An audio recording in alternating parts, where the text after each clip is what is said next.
रचते हुए सोनम की तरफ देखकर पूछा, रे छोरी नु क्या पूछ रही है? थारे के हाँ बताऊंगी और वो भी घने कायदे से। दादी ने अपनी दुनाली से एक फायर करते हुए कहा। What is she talking about? Saurabh को बिल्कुल समझ में नहीं आ रहा था कि सोनम के पास बैठी हुई वो दादी क्या और क्यों बोले जा रही थी। यो थारा एफएमसी से है क्या? जो था छोरी नु मिस वशिष्ठ बोल रही है और इतनी देर से यो अंग्रेजी माँ क्या खिटपिट खिटपिट कर रही है? हिंदी में बोलेगा तो फिर थारी इज्जत घनी कम हो जाएगी क्या? पर दादी मैं तो बस मिस वशिष्ठ को आई मीन मेरा मतलब है कि मैं सोनम को बस ये कहने आया था कि उन्हें उनकी सहेली याद कर रही है बस। सौरभ ने अपने चेहरे पर आए हुए पसीने को साफ करते हुए कहा।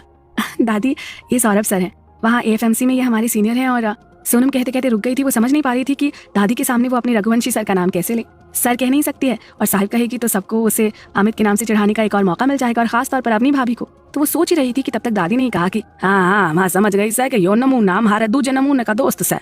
जी दादी। सोनम और सौरभ ने एक साथ सर हिला दिया था। हाँ तो फिर ठीक है, जा छोरी अपनी सहेली से मिल ले, माथारे से बाद में मिलूंगी। दादी ने उसके सर पर प्यार से हाथ फेरते हुए कहा। और चरण स्पर्श दादी जी। सौरभ ने दादी के पैर छूते हुए कहा। चाल चाल छोरे, ठीक है, जुग जुग जिया और खूब खुश रहा है। दादी ने आशीर्वाद देने में कतई कंजूसी नहीं की। सौरभ ने सोनम को एक तरफ चलने का इशारा करते हुए खुद जैसे वहां से जाने के लिए कदम बढ़ाया, दादी की आवाज ने उसके बढ़ते हुए कदमों को रोक लिया। अरे छोरे वैसे था ठीक सा, पर हमारे सामने यो अंग्रेजी माँ खिटपिट खिटपिट कोणी कराकर हमारे को पसंद कोणी। दादी ने अपने मुंह को एक तरफ समेटते हुए कहा। जी दादी बिल्कुल मैं समझ गया। सौरभ ने इतना ही कहा और जल्दी से वहां से खिसक गया। बड़ा आया समझने वालो, जैसा खुद से यो छोरा उससे भी घने नमूने वाके दोस्त सा, बस हमारे पुल कितनू छोड़ के। दादी ने मनी मन मुस्कुरा कर कहा। बाप रे क्या चीज है ये दादी भी, कसम से एक नंबर की तोप है। इनके सामने तो डुग्गू द ट्रू डेविल भी पानी भरता होगा। सौरभ ने अपने साथ चलते हुए सोनम की तरफ देखकर कहा। ऐसा कुछ नहीं है सर, अरे वो तो बहुत स्वीट है। सोनम ने दादी की शरारतों को याद करते हुए कहा। रियली? अगर आप इन्हें स्वीट कहेंगे तो फिर सॉल्टी क्या होगा? सौरभ ने हैरानी से सोनम को देखते हुए कहा। अपना अपना नजरिया है सर। सोनम ने बात को वहीं रोकते हुए कहा, क्योंकि चलते चलते वो दोनों कॉरिडोर के लास्ट में आ गए थे और अब उनके आगे एक कमरा और था। उसके बाद सीधे टेरेस पर जाने के लिए स्टेयर्स बनी हुई थी। इस रूम में सौरभ ने सोनम को इशारा कर दिया था। सोनम ने बाहर से उस रूम का मुआयना करते हुए सोचा कि हमारी ऐसी कौन सी सहेली है जिसे हमसे मिलने के लिए इस कमरे में आने की जरूरत पड़ गई। उसने कमरे के दरवाजे पर पहुंचकर पीछे की तरफ देखा तो सौरभ वहां से जा चुका था और अब उसके पास अंदर कमरे में जाने के सिवा और कोई रास्ता बचा नहीं था। अंदर कमरे में घुसते ही वो चौंक गई। दरवाजे को पार करते ही ऊपर की तरफ से उसके ऊपर गुलाब की पंखुड़ियों की बरसात होने लगी थी। और अब उसे ये समझते देर नहीं लगी थी कि आखिर इस कमरे में उसकी कौन सी सहेली ने उसे मिलने के लिए बुलाया था। नजर का टीका।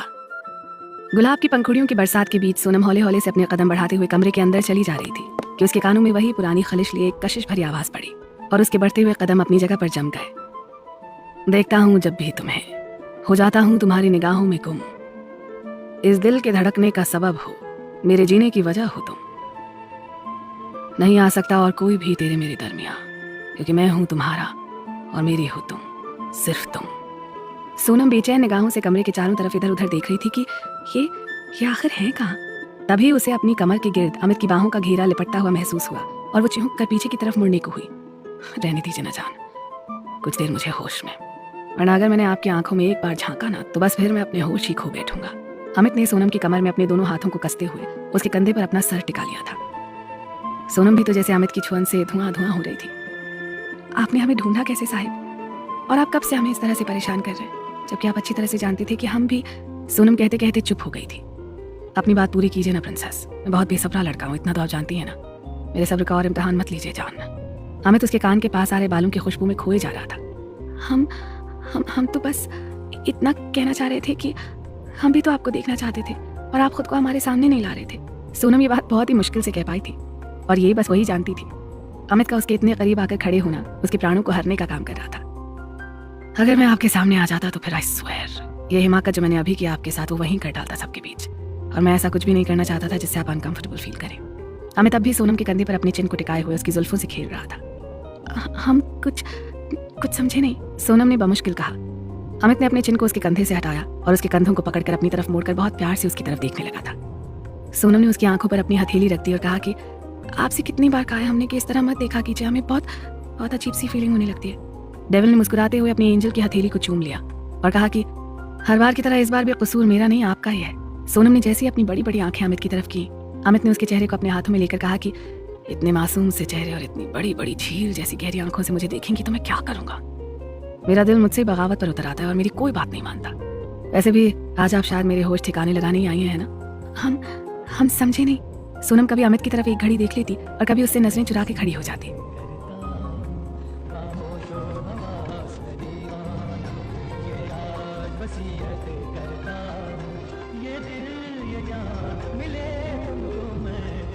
आज किसी ने आपको नजर का टीका लगाया है या नहीं?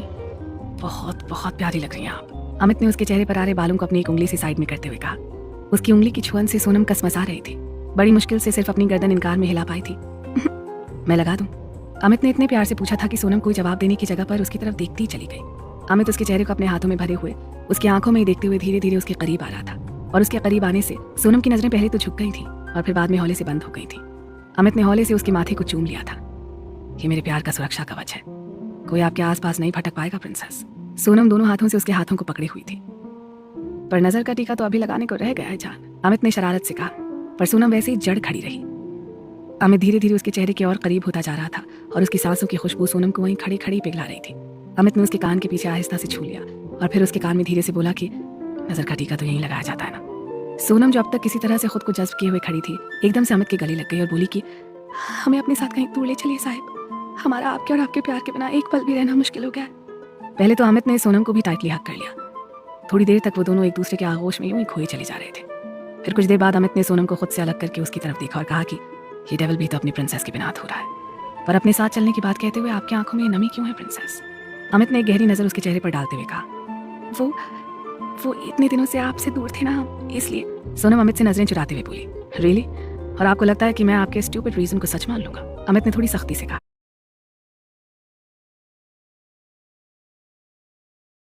पीछे छुपी उदासी को देख लिया।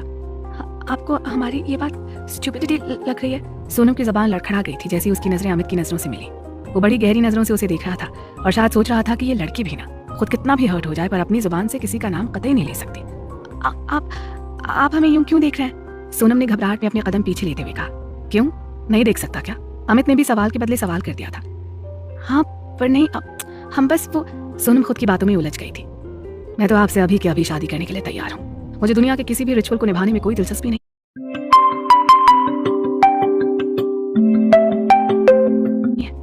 डेविल के लिए उसकी एंजल की इच्छा ही सबसे बड़ा रिचुअल है जिसे डेविल हर हाल में निभाएगा भी। पर आप सही बात मुझे अब भी बता नहीं रही है सोनम। अमित ने सोनम की आंखों में झांकते हुए कहा। हमारी आंखें हमारा हाल खुद बता रही हैं साहिब, हमें अलग से कुछ बताने की क्या जरूरत है? सोनम भी अमित की आंखों में डूबे हुए ही बोल रही थी। कुछ मत कहिए अभी, बस मेरे पास मेरे साथ रहिए आप। आपकी खुशियों से बढ़कर मेरे लिए और कुछ भी नहीं है, मैं भी नहीं। अमित ने सोनम को कसकर खुद में ही छिपा लिया था। अमित की नाराजगी। बाहर कुछ देर में गौरी पूजन शुरू हो गया था। आज की इस पूजा के लिए अवनी ने गुलाबी रंग के हरे बॉर्डर वाली बनारसी साड़ी पहनी थी, बालों को समेट कर जूड़ा बनाया था और उसे चारों तरफ से गजरे से सजाया था। आंखों में काजल और मैचिंग एक्सेसरीज में आज वो हर रोज से एकदम अलग हटकर लग रही थी। मयंक ने भी आज पिंक कलर की शर्ट और क्रीम कलर की पैंट पहनी हुई थी और वो अपनी जगह पर बैठा हुआ अपलक बस अवनी को ही देखे जा रहा था। सगाई होने के बाद न जाने कितनी ही बार वो अवनी से मिल चुका था, पर आज की ये अवनी उसे बिल्कुल नई नई सी और पहले से भी ज्यादा खूबसूरत नजर आ रही थी। सोनम को अपनी तरफ शरारत से मुस्कुराते हुए देखकर मयंक को समझ में आ गया कि क्यों सोनम मयंक से पिंक शर्ट पहनने की जिद कर रही थी, जबकि मयंक का मन डार्क ग्रीन कलर की शर्ट पहनने का था। भाई, आप और भाभी दोनों ही सेम कलर के आउटफिट्स में मेड फॉर ईच अदर लग रहे हैं, सोनम ने मयंक के कान में धीरे से कहा। मयंक ने मुस्कुराते हुए कहा कि मुझे तो पता ही नहीं चला कि मेरी बिट्टो इतनी समझदार हो गई है कि वो अभी से अपने भाई भाभी की मैचिंग करवाने में लग गई है। वो तो हम शुरू से हैं, पर क्या है ना कि मौका हमें आज मिला है, सोनम ने थोड़े से सीरियस टोन में कहा। मयंक और सोनम एक दूसरे को देखकर मुस्कुरा उठे थे।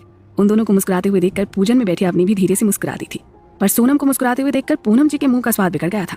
कितनी बेशर्म है ये लड़की, कितना भी और कुछ भी कह लो, किसी बात पर रिएक्ट नहीं करती। पूनम जी ने धीरे से दांत चबाते हुए बोला, पर वो इस बात से टोटली अनजान थी कि उनकी ये बातें उनके ठीक पीछे खड़ा डेविल भी सुन रहा था, जो वहां खड़ा तो अपनी एंजल को देखने के लिए हुआ था, पर उसका एक मन अपनी सासू माँ के ऊपर भी था। तो मैं सही था, सोनम आपकी वजह से अपसेट है और तभी वो मुझसे वो सब कह गई जो मैं जाने कब से उनके मुंह से सुनना चाहता था। पर अफसोस उन्होंने मेरे मन की बात भी कही तो किस तरह कि मैं चाहकर भी वो सब नहीं कर सकता हूँ भी। पर बाय गॉड आई स्वेयर सासू माँ जी, आपको अब मुझसे कौन बचाएगा? Who the hell will save you from me, from this true devil? Amit ने पीछे से ही पूनम जी को गुस्से में घूरते हुए देखा और रागिनी जी और कविता जी अवनी को अंदर कमरे में ले गए। माँ, वो भाभी से हम मिल सकते हैं क्या? अवनी के कमरे में पहुंचकर सोनम ने कविता जी से थोड़ा सा हिचकते हुए पूछा। अरे क्यों नहीं, आखिर तुम्हारी भाभी है, जितना मर्जी उतना मिलो, हमें क्या दिक्कत है? कविता जी ने रागिनी की तरफ देखकर हंसते हुए कहा। हाँ भाई, अभी वो तुम्हारी भाभी है और कुछ समय बाद तुम अवू की भाभी हो जाओगी, तो खूब मिलो, चाहे भाभी भाभी बनकर और चाहे ननद भाभी बनकर। रागिनी जी ने भी कविता जी की बातों पर मोहर लगा दी थी। माँ क्यों परेशान कर रही हैं आप छोटी को? अवनी ने फौरन अपनी ननद कम भाभी की साइड लेते हुए कहा। लो जी, फैसला हो गया दीदी, अब हम दोनों को यहाँ से चलना चाहिए, इन ननद भाभी की जोड़ी को बतिया लेने दो। रागिनी ने कविता जी से बाहर चलने का इशारा करते हुए कहा। ठीक है, पर सोनम बेटा, थोड़ी देर में पीयू और पुलकित की सगाई का मुहूर्त शुरू होने वाला है, तो जरा जल्दी आ जाना बाहर। पीयू कह रही थी कि उसे उसकी सगाई में उसकी दी और भाभी दोनों उसके अगल बगल चाहिए। कविता जी ने अवनी और सोनम दोनों को प्रियुल की सगाई की याद दिलाते हुए कहा। हाँ माँ, हम दोनों आ जाएंगे, सोनम ने मिठास से कहा। पर मासी जी, अगर पीयू के अगल बगल हम दोनों बैठेंगे तो फिर बेचारे कुंवर जी कहाँ बैठेंगे? अवनी ने हंसते हुए कहा। अवनी की बात सुनकर कविता जी और सोनम दोनों मुस्कुराने लगी। रुक बदमाश, तुझे तो मैं अभी बताती हूँ। कविता जी ने अवनी के कान को पकड़कर कहा। मासी सच ही तो कह रही हूँ मैं। अवनी की हंसी नहीं रुक रही थी। अरे दीदी कहाँ रह गए आप? बाहर से आती हुई रागनी की आवाज सुनकर कविता जी ने अवनी का कान छोड़कर कहा कि सोनम जरा अपनी भाभी को समझा लो, बाद में शिकायत मत करना कि मैंने तुम्हारी भाभी के कान गर्म कर दिए। कविता जी ये कहते हुए हंसते हुए वहां से चली गई। ओफो भाभी, हम कितनी मुश्किल से आप दोनों को मिलवाने की जुगाड़ लगाकर आए थे और आप इनके सारा टाइम ऐसे निकाल देंगी। सोनम ने जल्दी से कमरे के बाहर इधर उधर देखते हुए कहा और फिर एक और चली गई। हैं, ये बिट्टू कहाँ चली गई? और खुद मुझसे मिलने आई थी तो मुझसे और किससे मिलवाना था इसे? अवनी सोचते हुए अपने बिस्तर पर बैठ गई थी और जैसे उसके दिमाग में कुछ ख्याल आया वो झटके से अपने बिस्तर से उठकर खड़ी हो गई। तो क्या बिट्टू मयंक को मुझसे मिलवाने के लिए कह रही थी? अवनी का दिल जोरों से धड़क रहा था। वो इससे पहले कुछ और भी सोच पाती कि अचानक मयंक उसके कमरे में झिझकते हुए आ ही गया। वो दोनों एक दूसरे को देखकर मुस्कुरा उठे थे, पर एक अनजानी सी झिझक आज उन दोनों को महसूस हो रही थी।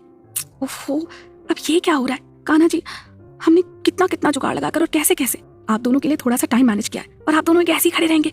सोना मयंक के पीछे से आती हुई बोली और फिर अवनी के कान में जाकर कहा कि अरे भाभी आप ही शुरुआत कर दो ना, नहीं तो भाई तो बस आज आपको निहारते ही रह जाएंगे। वैसे कसूर हमारे मंकी भाई का भी नहीं है, आज आप लगी इतनी प्यारी रही हो कि हम भी फ्लैट हुए जा रहे हैं आप पर। अवनी सोनम की बात सुनकर शर्मा गई। आप दोनों के पास बस कुछ ही मिनट बचे हैं, उसके बाद हम आ जाएंगे आपको लेने, so please be fast. Sonam अव्यंग की तरफ शरारत से मुस्कुराते हुए देखने लगी और वहां से चली गई। तुम ऐसे क्यों खड़े हो मयंक, बैठो ना। अवनी ने मयंक को सामने पड़े हुए काउच पर बैठने का इशारा करते हुए कहा, पर मयंक ने तो जैसे कुछ सुना ही नहीं। वो धीरे कदमों से अवनी की तरफ बढ़ने लगा। मयंक ये तुम क्या क्या कर रहे हो? अवनी ने हिचकते हुए अपने कदम पीछे हटाने शुरू कर दिए, पर मयंक ने एक कदम आगे बढ़कर अवनी को अपने गले से लगा लिया। मयंक ये तुम। अवनी मयंक के बाहुपाश में कसमसाते हुए बोली, अभी कुछ भी मत कहो अवनी, बहुत हिम्मत करके यहाँ तक आया हूँ तुम्हारे पास। मयंक ने अवनी के होठों पर अपनी उंगली रखते हुए कहा। अवनी ने अपनी पलकें झुका ली थी। छोटी सच में सच कह रही थी, आज तुम सच में बहुत बहुत प्यारी लग रही हो। कब से खुद को संभाले बैठा हुआ था बाहर। मयंक ने अवनी के चेहरे को प्यार से छूते हुए कहा, तुम भी बहुत अच्छे लग रहे हो। अवनी ने लरसते हुए कहा, आज तुम्हें देखने के बाद अब तो मुझे सच में हमारी शादी का बहुत शिद्दत से इंतजार है। मयंक ने शरारत से कहा। अवनी ने एक बार फिर से अपनी पलकें झुका ली थी। मयंक कुछ देर तक अवनी के शर्म से झुके हुए चेहरे को अपने हाथों में भरकर देखता रहा और फिर उसने हौले से उसके माथे को चूम लिया। जल्दी आ जाओ अवनी, मेरी जिंदगी सच में तुम्हारे बिना बिल्कुल अधूरी है, एकदम बेजान सी, बेरंग सी। मयंक ने अवनी की आंखों में झांकते हुए कहा। अवनी मुस्कुराकर मयंक के सीने से जा लगी। थोड़ी देर में अवनी और सोनम दोनों ही प्रिया के कमरे में चली गईं, उसे बाहर हॉल में ही बने हुए सगाई के लिए तैयार पंडाल में ले जाने के लिए। वाओ प्रिया जी, तुसी तो छा गए हो सोने हो। अवनी ने पीयू के गाल खींचते हुए कहा। दी आउच लग रही है। पीयू ने झूठा ही मुंह से कोड़कर कहा। सच में पीयू बहुत प्यारी लग रही हो, पुलकित तो आज बेहोश होने वाले हैं तुम्हें देखकर। सोनम ने भी पीयू का दुपट्टा सही करते हुए कहा। प्रिया ने आज के इस खास मौके के लिए रेड एंड येलो कलर के कॉम्बिनेशन में लहंगा कैरी किया था। बालों को उसने कर्ल करके पीछे 60s की हीरोइन की तरह ऊंचा सा जूड़ा बनाया हुआ था और मैचिंग एक्सेसरीज के साथ आज वो अपनी टिपिकल प्रिया रघुवंशी के लुक से एकदम अलग, बिल्कुल मिसेस पुलकित प्रिया सचान लग रही थी। आओ मेरी बहना, जरा तुम्हारे नजर का टीका तो लगा दें, किसी खसमान खाने की नजर ना लग जाए मेरी कुड़ी नू। अवनी ने काजल का एक टीका प्रिया के कान के पीछे लगाते हुए कहा। काजल का टीका नाम सुनते ही सोनम के चेहरे पर मुस्कुराहट फैल गई थी और अनायास ही उसके हाथ अपने कान के पीछे बालों पर चले गए थे, जहाँ कुछ देर पहले अमित ने उसे काजल का टीका लगाया था अपने तरीके से। डेविल के दोस्त।